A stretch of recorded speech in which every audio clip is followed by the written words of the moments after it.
Good morning छात्राओं। देखो, कल तक हमने आपके लिए पढ़ा दिया था,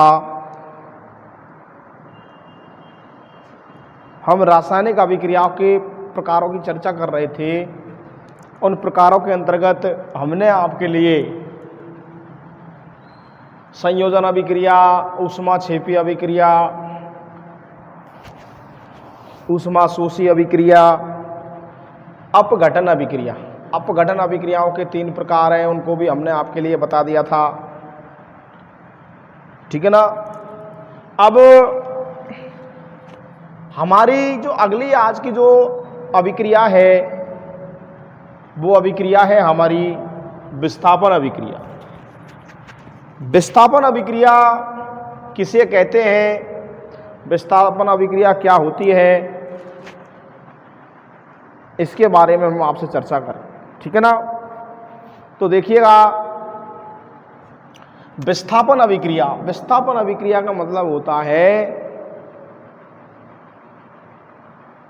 या विस्थापन अभिक्रिया की परिभाषा होती है ऐसी अभिक्रिया जिसके अंतर्गत अधिक क्रियाशील तत्व तुलनात्मक रूप से कम क्रियाशील तत्व को विस्थापित कर देता है। कहने का मतलब कि जो अभिकारक होंगे उन अभिकारकों की अभिक्रिया होगी, और अभिक्रिया के बाद जो रासायनिक अभिक्रिया होती है या उस रासायनिक अभिक्रिया में जो अभिकारक भाग ले रहे हैं उन अभिकारकों की क्रियाशीलता, क्रियाशीलता से तात्पर्य यहाँ पर यह है कि एक तत्व दूसरे तत्व से अधिक क्रियाशील होगा। क्रियाशील का मतलब होता है अधिक मजबूत होगा या तुलनात्मक रूप से अधिक जो है क्रिया करने वाला होगा। ठीक है ना।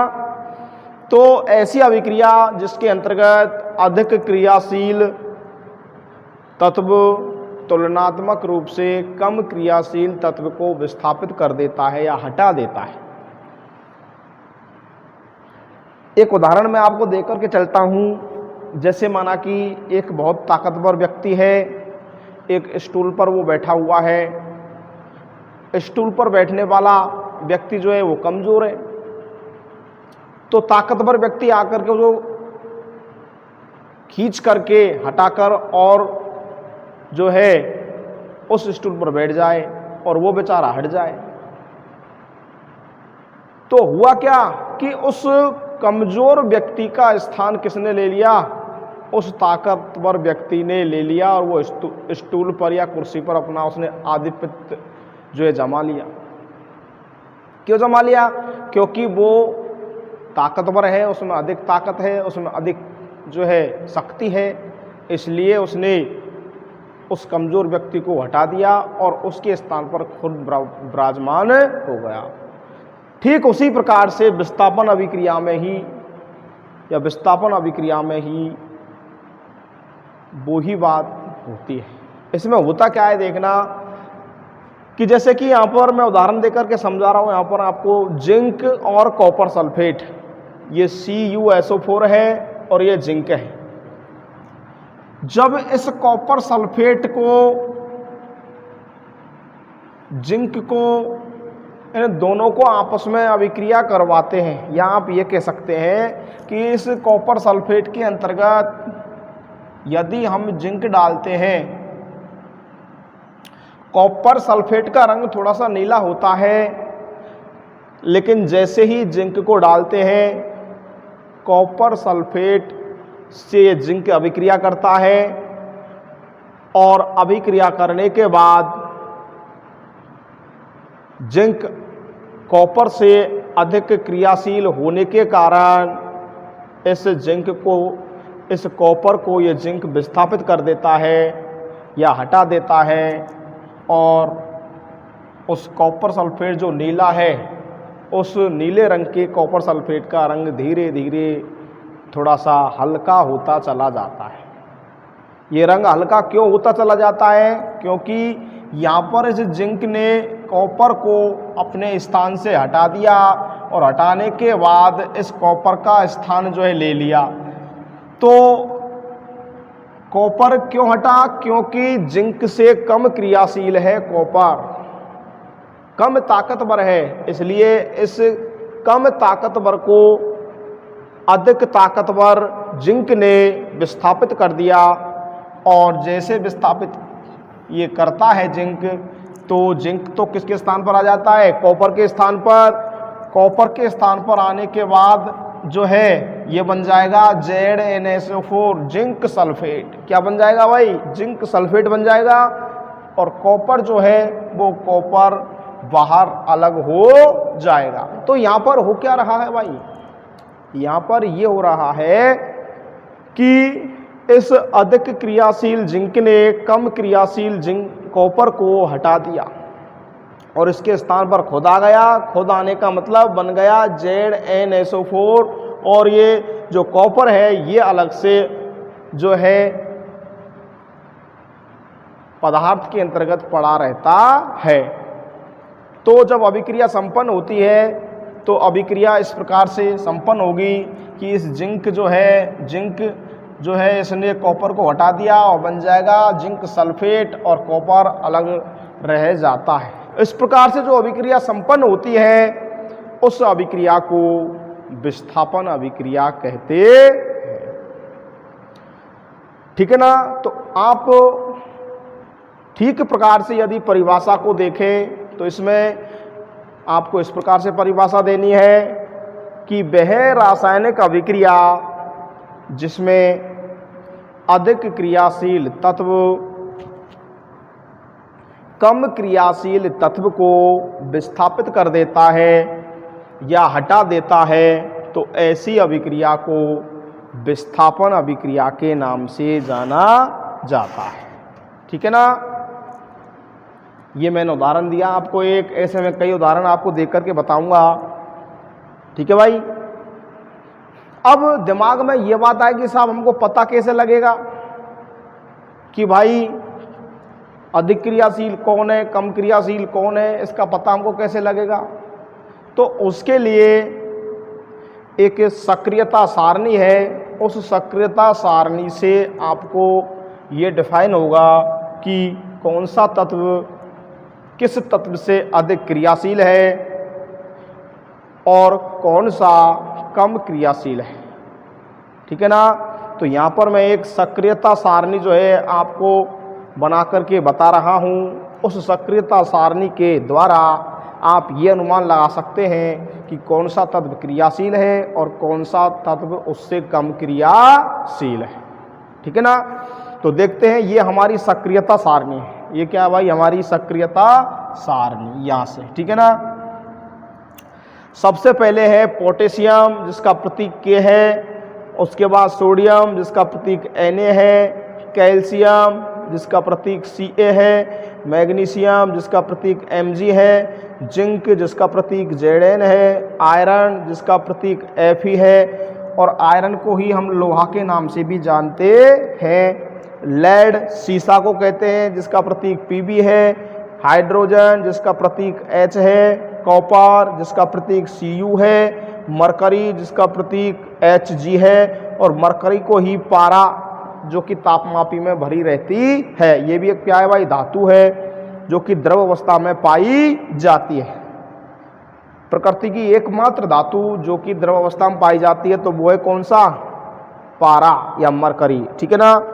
इसके बाद सिल्वर है, सिल्वर को चांदी के नाम से भी जानते हैं जिसका प्रतीक Ag है और सबके लास्ट में है गोल्ड, और गोल्ड को हम सोने के नाम से जानते हैं। किसके नाम से? सोने, जिसका प्रतीक क्या है भाई? Au है। तो भाई सभी बहनें यहाँ पर ध्यान से सुनना कि इस सारणी से हमको ये पता लगेगा कि भाई कौन सा प्रतीक या कौन सा तत्व किस तत्व से अधिक क्रियाशील है और किससे कम क्रियाशील है। तो देखना भाई, ये जो सारणी बनी हुई है ये इन तत्वों की क्रियाशीलता के घटते क्रम में बनी हुई है। घटते क्रम का मतलब सबसे ऊपर अधिक क्रियाशील, उससे कम, उसके नीचे, उससे कम, उसके नीचे, उससे कम, उसके नीचे, इस तरह से ये सारणी जो है आपको याद रखनी है। जैसे कि सबसे अधिक क्रियाशील कौन है इस सारणी के अंदर? पोटेशियम। उससे कम कौन है? सोडियम। उससे कम कौन है? कैल्शियम। उससे कम कौन है?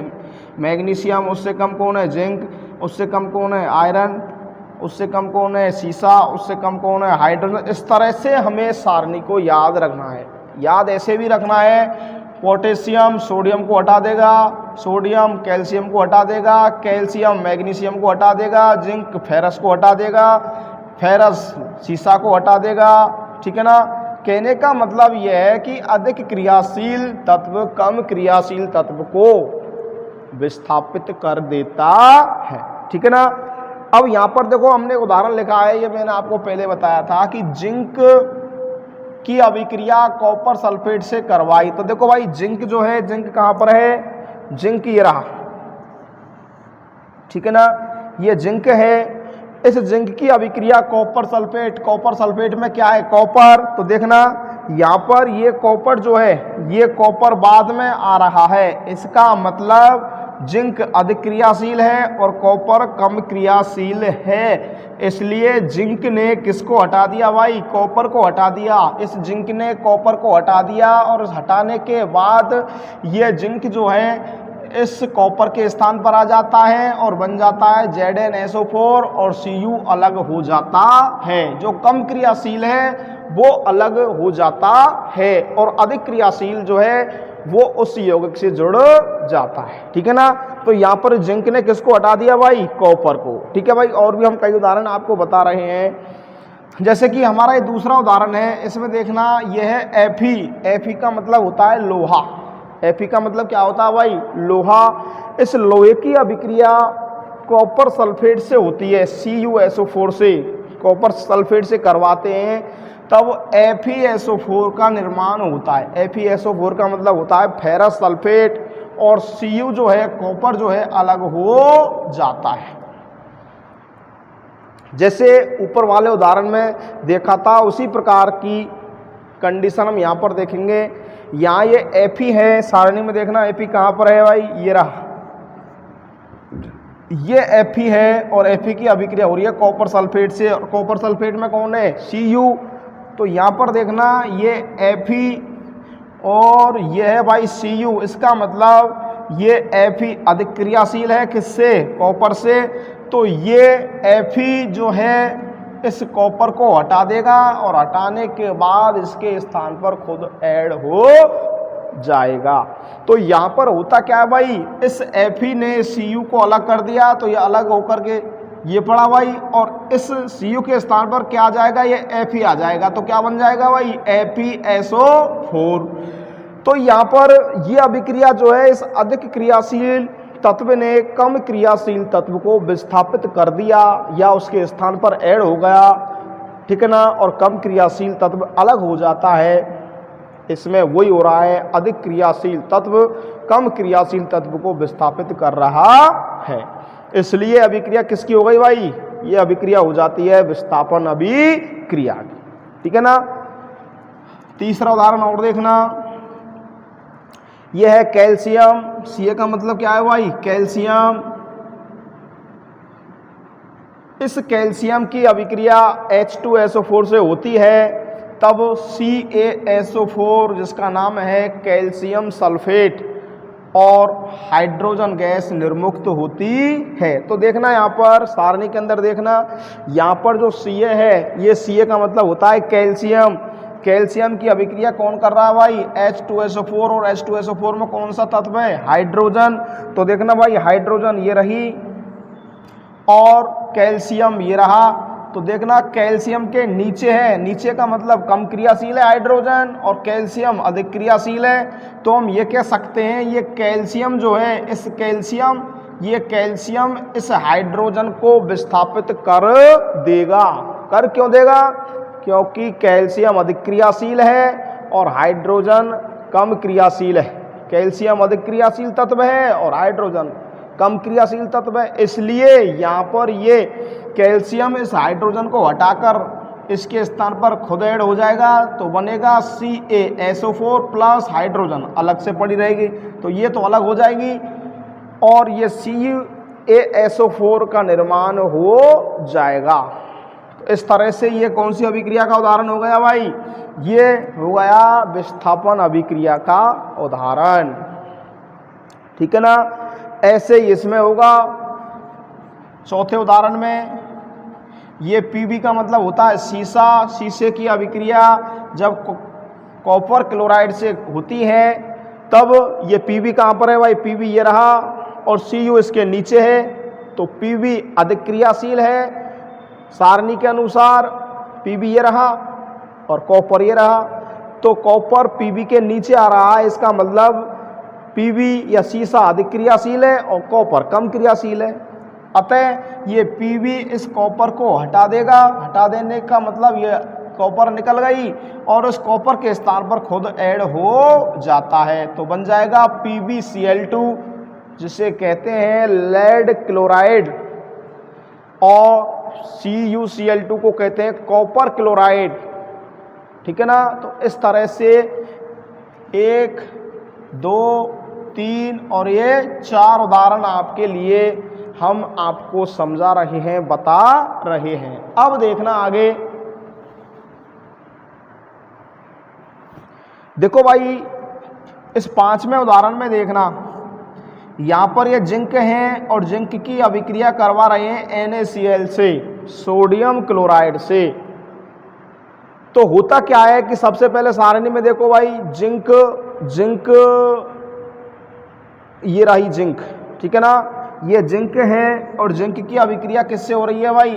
NaCl से, NaCl से। तो देखो भाई यहाँ पर ये सोडियम क्लोराइड जो है, सोडियम क्लोराइड में जो Na है, Na अधिक क्रियाशील है और जिंक कम क्रियाशील है, इसलिए ये जिंक जो है इस Na को विस्थापित नहीं कर पाएगा।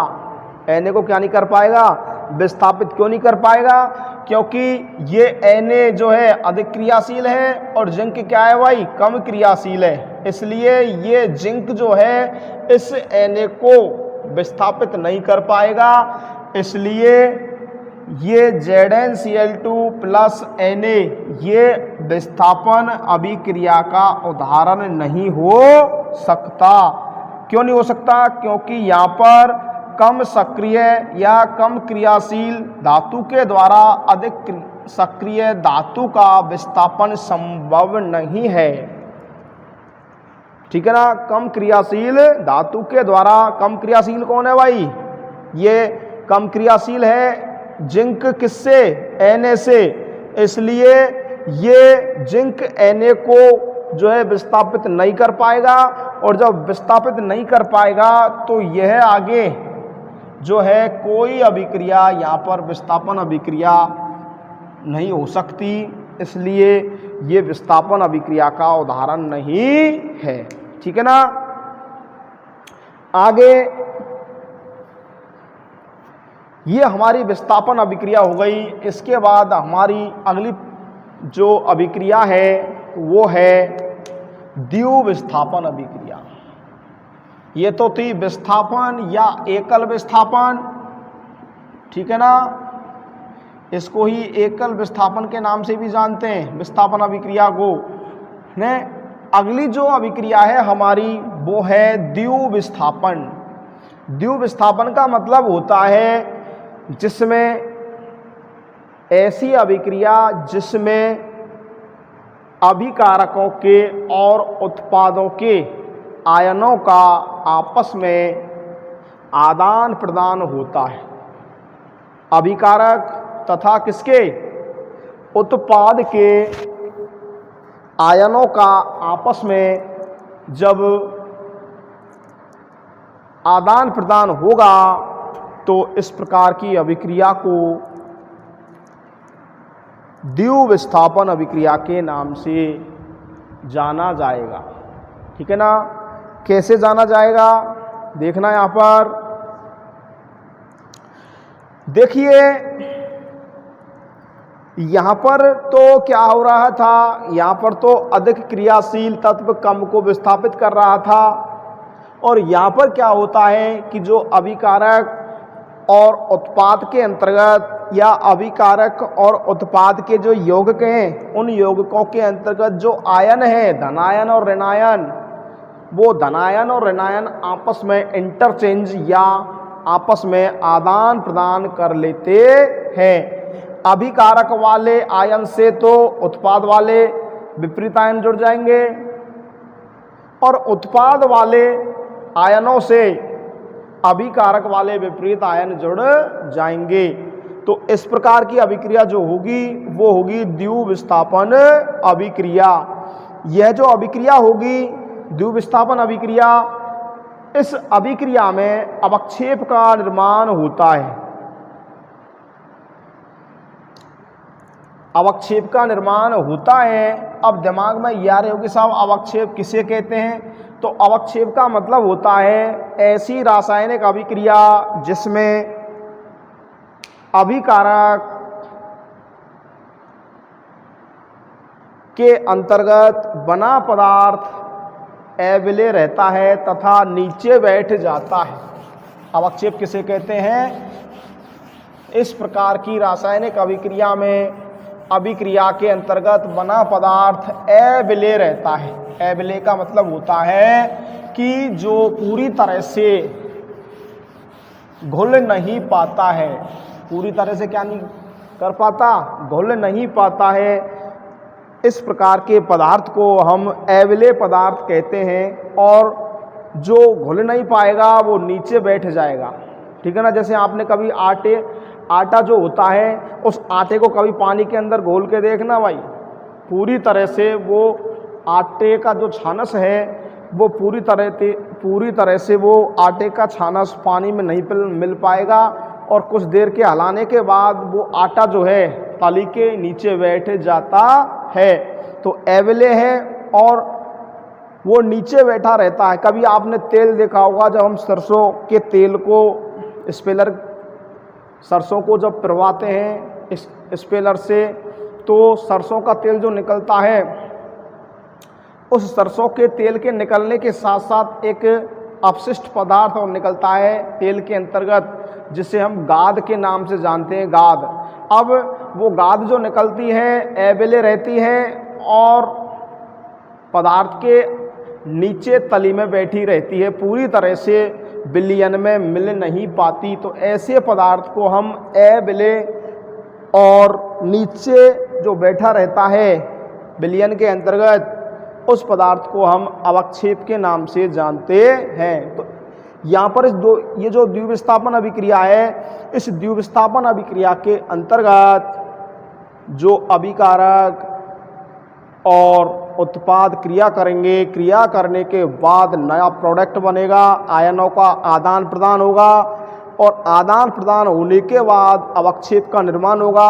अवक्षेप किसे कहते हैं? अविलेय पदार्थ होता है और विलयन के नीचे जो है बैठा रहता है।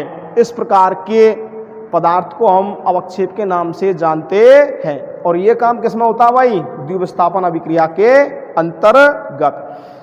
अब हम आपको एक उदाहरण बता रहे हैं यहाँ पर, ये AgNO3 प्लस KCl। AgNO3 का मतलब होता है सिल्वर नाइट्रेट, जिसका रासायनिक सूत्र होता है AgNO3, और पोटेशियम क्लोराइड जिसका रासायनिक सूत्र होता है KCl। इन दोनों पदार्थों की अभिक्रिया जब होती है तो यहाँ पर ये Ag प्लस के रूप में है और NO3 माइनस के रूप में है, KCl के प्लस के रूप में है और Cl माइनस के रूप में है। तो यहाँ पर होगा क्या?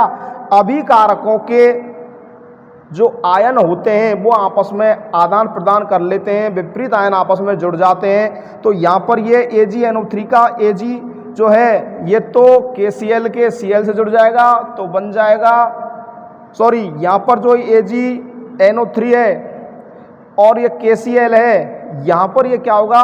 Ag जो है Cl से जुड़ जाएगा क्योंकि यहाँ पर विपरीत आयन आपस में जुड़ जाते हैं। और यहाँ पर ये K है, ये K जो पोटेशियम है ये सिल्वर नाइट्रेट के NO3 से जुड़ जाएगा। तो यहाँ पर जो है विपरीत आयन आपस में जुड़ जाते हैं तो बन जाएगा KNO3। जब AgCl बना तो इसको कहते हैं सिल्वर क्लोराइड और ये KNO3 बना, इसको कहते हैं पोटेशियम नाइट्रेट। तो यहाँ पर हो क्या रहा है, इस अभिक्रिया के अंतर्गत विपरीत आयन आपस में आदान प्रदान करके जुड़ रहे हैं। ऐसी अभिक्रिया को हम द्वितीय विस्थापन अभिक्रिया के नाम से जानते हैं। दूसरी अभिक्रिया का उदाहरण है, दूसरा जो उदाहरण है वो है NaI plus AgCl is equal to AgI plus NaCl। तो देखो भाई यहाँ पर भी आदान प्रदान हो रहा है, ये Na प्लस है तो ये AgCl के Cl से जुड़ जाएगा, और ये जो I है ये Ag से जुड़ जाएगा। तो विपरीत आयन आपस में आदान प्रदान करके जुड़ जाते हैं तो बन जाएगा AgI प्लस NaCl। तो इस अभिक्रिया में बस वही हो रहा है कि अभिकारकों के विपरीत आयन आपस में क्रिया करके जुड़ जाते हैं। ऐसे ही देखना, NaNO3 सोडियम नाइट्रेट और AgCl सिल्वर क्लोराइड, इन दोनों की अभिक्रिया करवाते हैं तो ये Na जो है इस दूसरे अभिकारक के Cl से जुड़ जाएगा तो बन जाएगा NaCl, और यहाँ पर ये Ag है ये इस NO3 से जुड़ जाएगा तो बन जाएगा सिल्वर नाइट्रेट। तो यहाँ पर मात्र हमको ये ध्यान में रखना है कि इस प्रकार की अभिक्रिया में अभिकारकों के आयनों का आपस में आदान प्रदान होता है, ठीक है ना। तो ये थी हमारी एक क्या, विस्थापन और द्विविस्थापन अभिक्रिया। इस पाठ के अंतर्गत एक अभिक्रिया और बचती है हमारी जिसका नाम है रेडॉक्स अभिक्रिया। रेडॉक्स अभिक्रिया और छोटा सा टॉपिक और है, उसके बाद ये हमारा चैप्टर कंप्लीट हो जाएगा, ठीक है ना। तो यहाँ पर मैं अवक्षेप की परिभाषा और बता देता हूँ आपको।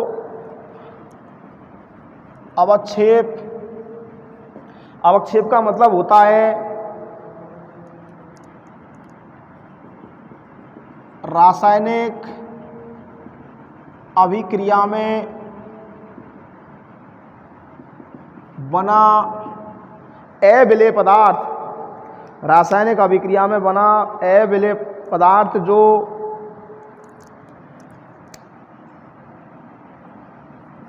अविलेय पदार्थ